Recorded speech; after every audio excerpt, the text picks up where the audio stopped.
So why did Dr. Cho start this lecture off this way? Why? Because this lecture is all about the love, meaning minimum lovable product. And so what we're trying to do is figure out what is it about our product that makes the customer want to buy it. And subsequently, by understanding that, we can figure out how we want to position our product in the minds of the customer. And so far what we've talked about is the landscape and our strategy. We talked about segmentation and targeting, but we haven't talked about how do we position the product. And then we can go on to talk about how we do implementation, which is the 4 Ps. And so to give you an example about segmentation, I'm going to use an entrepreneurial example of the segmentation process. Pumps, drug delivery systems in hospitals, are big, heavy devices. They're about the size of a lunchbox. And so what if you can make a pump about the size of your cell phone? And so the way to do that is, instead of, pumps are very complicated devices, so like Swiss watches. Well, what if we make a couple of sensors that measure how much is flowing out of the pump? And so in effect, it's kind of like making a digital watch of a couple of chips instead of a lot of fine parts.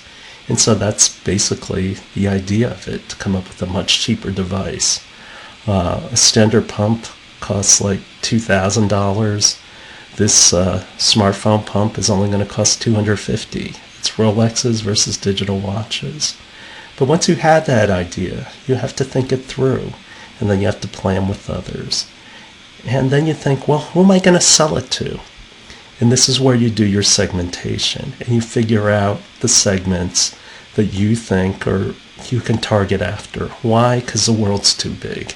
You just can't sell it to everybody in the world who's into healthcare. No, you have to pick specific units that you can go after. So I need to go out and talk to customers. And so I do interviews or focus groups. I go out and get data. And what I need to do is figure out who my early adopters are. If you remember from the earlier lecture about adoption, I'm trying to find my cult, which is customer user lead tester, those people who are going to adopt my product early. So I'm thinking everybody on earth is going to absolutely love my product. And what do I get? I get all kinds of noise. And people want totally different products, which requires me to make something totally different. And guess what? They're not the same market. They're different markets. It's like if you want to buy a car. Suppose I'm making an electric car and a guy said, hey, can you make me an electric car that'll go 250 miles an hour? And then one person said, well, gee, I don't need all this in a car. Can you just make this car go only 80 miles an hour? Those are two totally different products. They're two totally different markets. Market segments, I should say. And so what ends up happening is you don't have a product really to sell. And so you find out that you're wrong and confused. That's my grandson. So you pivot and you plow on.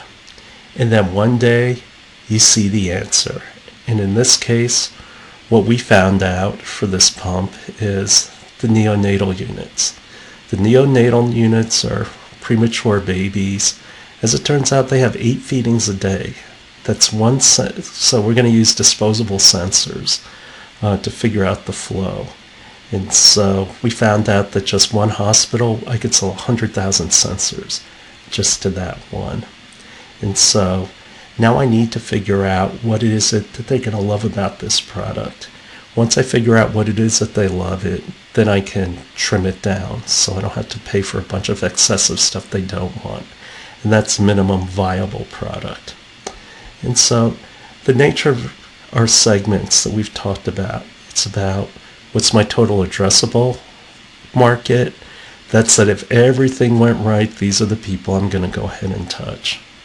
What's my serviceable market?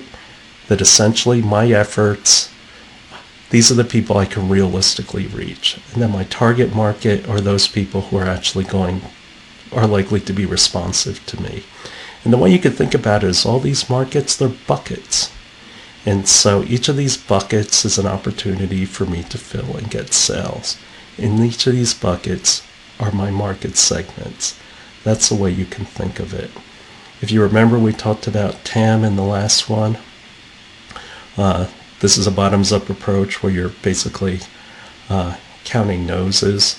The second approach to doing it is top-down, and that's how many people do I need to sell to in order to be profitable. In terms of top-down data research, if I can't find the data, then I have to get creative. And this is where you can look at the value chain. If you can't figure out what the volume is at a specific step, look at the step next to it if it's in series. And so an example is you can do all the research you want. You cannot find out how many syringes are used here in the United States. I've tried.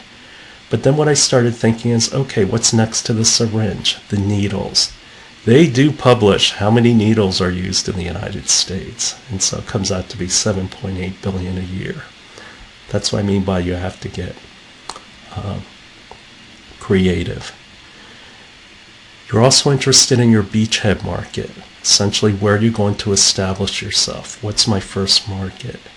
And in order to figure out who to target for my beachhead, I have to understand what my MLP or MVP is. And then I need to figure out whether or not I can beat the status quo. How am I going to challenge competitors? So, why should I do an MLP?